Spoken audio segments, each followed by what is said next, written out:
में आप सभी का स्वागत है दोस्तों। जैसा कि हम अभी तक पढ़ते चले आ रहे हैं, तो इसी श्रृंखला में हम पार्ट 8 और पार्ट 9 पढ़ेंगे, मतलब लेसन 8 और लेसन 9 पढ़ने वाले हैं। लेसन 8 का नाम है पंख फैलाएं उड़ते जाएं और लेसन 9 का नेम है बादल आए बारिश लाए। तो बच्चों, इसी कड़ी में हम एनसीईआरटी ख़त्म कर रहे हैं जो सीटेट के लिए बहुत ही महत्वपूर्ण है। तो आइए डिस्कस करते हैं हम। पंख फैलाएं उड़ते जाएं, पंख फैलाएं और उड़ते जाएं। हम डिस्कस करते हैं कि बच्चों को कक्षा के बाहर भी अधिगम कराया जाए। बहुत अच्छी लाइन है और इस लाइन से आपको मैं बता दूं, इतने सवाल भर भर के पूछे गए हैं, इतने सवाल पूछे गए हैं। ये एनसीएफ 2005 भी यही कहता है कि बच्चों को बाहरी जीवन से जोड़कर पढ़ाया जाए। तो ये लाइन एक हिसाब से कह सकते हैं कि बहुत इंपॉर्टेंट है। बच्चों को बाहर, बच्चों कक्षा के बाहर भी अधिगम कराया जाए। जैसे पिकनिक भी ले जा सकते हैं, किसी साइंस सिटी ले जा सकते हैं।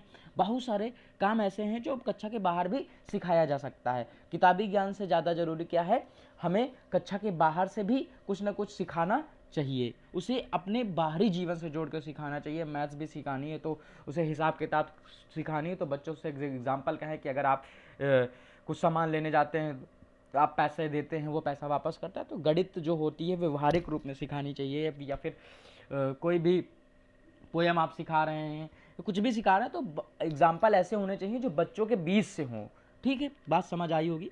बच्चों की बच्चों की पक्षियों में रुचि बढ़ाने के लिए, मतलब बच्चों को पक्षियों के लिए, मतलब पक्षियों में रुचि बढ़ाने के लिए बच्चे चुपचाप बैठकर पक्षियों को देखें तथा अपने अवलोकन को नोट करना सीखें तथा कक्षा में सभी को बताएं।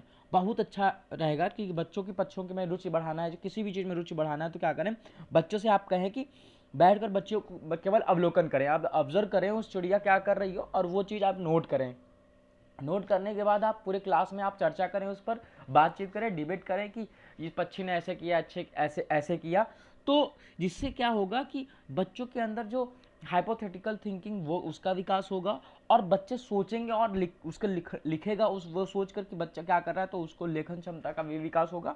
और जब बात करेगा तो बात करने से भी क्या होगा, बच्चा इंटरेक्ट होगा सभी बच्चों से, तो क्या होगा कि उसका विकास जल्दी होगा।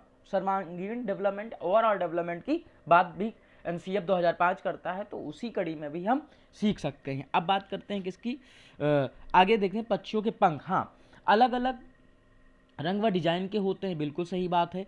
पंख उनके शरीर को गर्म भी रखते हैं। पंख जो होते हैं पक्षियों के शरीर को गर्म रखते हैं, और अलग अलग रंग व डिज़ाइन के होते हैं। और हाँ, देखा जाए कि जो भी एनिमल होते हैं, जो एनिमल क्या होते हैं, जो कलरफुल होते हैं, वो किसकी वजह से, बालों के पैटर्न की वजह से। जो बालों के पैटर्न की वजह से ही उसमें जो पैटर्न पाए जाते हैं, बालों की डिज़ाइन पाई जाती हैं, वो जानवरों में कलर जो होते हैं उसके पैटर्न की वजह से होते हैं। अगर देखें जिसके पैटर्न नहीं पाए जाते हैं उसको कलर नहीं होता। जैसे भैंस के कोई पैटर्न नहीं, भैंस, सभी भैंसें एक ही जैसे होती, काली काली दिखती, उनको पैटर्न नहीं पाई जाती क्योंकि उनके में बाल नहीं होते, मतलब उनके रोमे ही नहीं होते शरीर में। तो जैसे गाय है, गाय में बहुत सारे बाल होते, तो पैटर्न की वजह से उनके उसमें डिज़ाइंस बनी होती हैं। तो ये चीज़ क्वेश्चन पूछी गई। और हाँ, रात में जो देखने वाले जानवर होते हैं वो किस में देखते हैं केवल, और किस में देखते हैं, वो वाइट एंड ब्लैक में देखते हैं। किस में देखते हैं, वाइट एंड ब्लैक में देखते हैं केवल। अब बात करते हैं पंख उसके शरीर को गर्म रखते हैं, बिल्कुल सही बात है। और जो चिड़िया हमेशा देखो सर हिलाया करती है, क्यों हिलाया करती है, इसका भी सर इसलिए हिलाती है क्योंकि उसकी जो पुतलियाँ होती हैं वो नहीं मुड़ती, मतलब वो एक बार में एक तरफ दिखती, तो पुतलियाँ उसकी चारों तरफ नहीं घूम पाती, तो इसलिए क्या करती हैं, वो चारों तरफ अपना क्या करती हैं, सिर हिलाया करती, क्या करती हैं, सिर हिलाया करती हैं। ठीक है, अब हम बात करेंगे नेक्स्ट चैप्टर। आई होप आपको लेसन 8 समझ आया होगा। इसी से क्वेश्चन आपको मिल सकता है, एक या दो क्वेश्चन जरूर मिलेगा। बादल आए बारिश लाए चैप्टर 9 है, जो पढ़ते हैं। बादल आए, हरीश निगम ने लिखी है ये किताब, मतलब पोयम। तो देखिए, बच्चों के बारिश से जुड़े अनुभवों को सुनने से बारिश से होने वाले प्रभावों, अच्छे या बुरे, दोनों पर गहराई से चर्चा हो सकती है। बिल्कुल, अगर मान लो बारिश हो रही है तो बारिश से होने वाले लाभ क्या है, प्रॉफिट क्या है, लॉस क्या है। मान लो ज़्यादा बारिश हो गई तो लॉस भी हो सकता है, और ये समय पे हो गई तब हमारे हमको लाभ हो सकता है। किसानों के लिए बहुत ही अच्छा हो सकता है। जैसे मान लो उसको मतलब खेत में पानी देना है तो पानी की ज़रूरतें पूरी हो जाएंगी।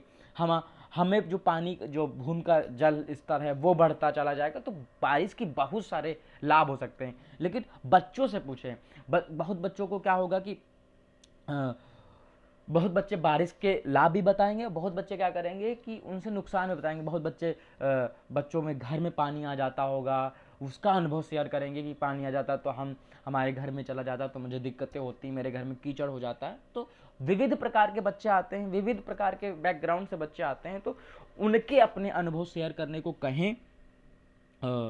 तो उससे, और हाँ, अगर बहुत ज़्यादा बारिश हो जाती है तो खेत में नुकसान हो जाता है। बच्चों को ये बताएं कि अधिक पानी के लिए ये हो सकता है, अधिक पानी वेस्ट, और हाँ, पानी को कैसे बचाया जाए ये भी बारिश के अकॉर्डिंग। अगर बारिश नहीं होगी तो क्या होगा, है ना। तो ऐसे क्वेश्चन पूछेंगे तो बच्चे रुचि भी लेंगे और उससे इंटरेस्ट होंगे। तो बच्चा मान लो बारिश हुई तो बच्चों से क्लास में आप चर्चा कर सकते हैं कि बारिश हुई तो आपने क्या क्या अनुभव किया। तो बहुत मतलब कि बारिश होने के बाद मौसम साफ दिखता है। बहुत अलग अलग बच्चे अलग अलग तरीके से उसको डिस्क्राइब करेंगे। तो इससे क्या होगा कि सभी बच्चों को अपने अपने सोचने की क्षमता का विकास होगा। और पानी के बचाव के लिए आप क्या कर सकते हैं, पानी के बचाव के लिए आप क्या क्या कर सकते हैं। जैसे मान लो पानी के संरक्षण के लिए आप क्या कर सकते हैं। तो पानी के संरक्षण के लिए आप ये बता सकते हैं कि आप अपने घर में ये देखें कि आपके घर वाले पानी का यूज़ कहाँ कहाँ करते हैं और किस प्रकार करते हैं। ठीक है, तो उससे क्या होगा, बच्चा क्लास में बताएगा तो आप सब बताएंगे कि इस जगह पे पानी का यूज़ ज़्यादा हो रहा है, कि कपड़े से बचा हुआ पानी को हम कहीं कहीं डाल सकते हैं, या फिर कहीं खेत में डाल सकते हैं, कुछ भी कर सकते हैं जिससे क्या होगा, हमारा वो पानी वेस्ट ना जाए। ठीक है, तो आई होप आपको ये चैप्टर समझ आया होगा। तो आप मेरे चैनल को सब्सक्राइब करें, लाइक करें, और ऐसे ही प्यार देते रहें। धन्यवाद। आज के लिए बस इतना ही। Thank you so much.